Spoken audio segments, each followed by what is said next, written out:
সূর্য উৎপলকে বলে, তুমি কিছু মনে করো না, তোমাকে না মেয়েদের মতো লাগে। তখন উর্মি বলে, হ্যাঁ সেটা তুমি ঠিকই বলেছ। সূর্য তারপরে বলে, তোমার না মৌন ব্রত ছিল।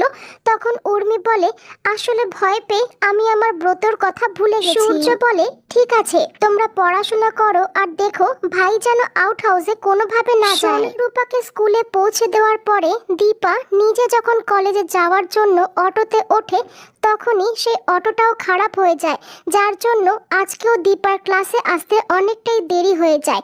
এইদিকে সূর্যকে দেখে স্যার জিজ্ঞেস করে, তুমি তো কালকে ক্লাসে আসোনি। তখন সূর্য বলে, আপনি চাইলে আমাকে প্রশ্ন করে দেখতেই পারেন। তারপরে স্যার যখন সূর্যকে অনেকগুলো প্রশ্ন করে, তখনই সূর্য তার ঠিক ঠিক উত্তর দেয়। একটু পরে দীপা ক্লাসে আসলে স্যার বলে, আমি তোমাকে কালকেই আমার ডিসিশন শুনিয়ে দিয়েছি, তুমি আমার ক্লাস করবে না।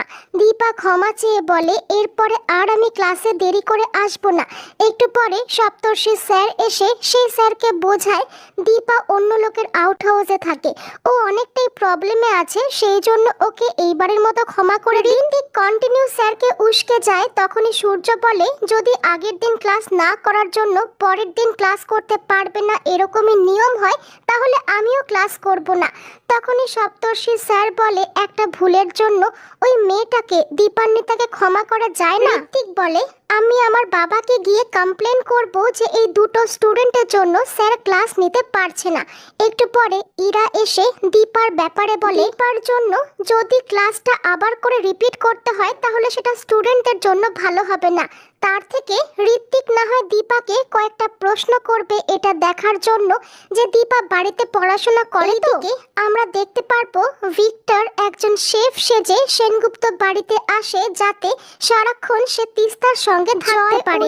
বলে, এই সবটাই হচ্ছে বউ দিদির প্ল্যান, যাতে আমরা সবাই একসাথে এই বাড়িতে থাকতে পারি। অন্যদিকে ইরার কথা শুনে খুশি হয়ে গিয়ে ঋত্বিক দীপাকে অনেকগুলো প্রশ্ন করতে শুরু করে। দীপা প্রথমে একটু আটকে গেলেও তারপর থেকে একে একে প্রত্যেকটা প্রশ্নের উত্তর দেওয়া শুরু করে, যেটা দেখে সপ্তর্ষি স্যার বলে, দেখলেন তো উনি বাড়িতে পড়াশোনা করে। দীপা যে খারাপ স্টুডেন্ট নয় এটা বুঝতে পেরে স্যার দীপাকে নিজের ক্লাস করার পারমিশন দেয়। একটু পরে যখন সবাই চলে যায়, তখন দীপা ইরাকে বলে, আমি ঠিকই ভেবেছিলাম তুমি একটা উদ্দেশ্য নিয়েই এখানে এসেছো, আমিও দেখবো তুমি তোমার উদ্দেশ্যতে সফল হও কিনা। আমি কিন্তু আগের দীপা নই। পরবর্তী পর্বে যখন প্র্যাকটিক্যাল ক্লাসে দীপা একটা ডেড বডি দেখে সবার সামনে অজ্ঞান হয়ে পড়ে যায়, তখনই ইরা সেখানে সুযোগ বার করে দীপার ব্যাপারে বলে যে আমি দেখবো যে নার্সিং এ কোনো সিট খালি আছে কিনা।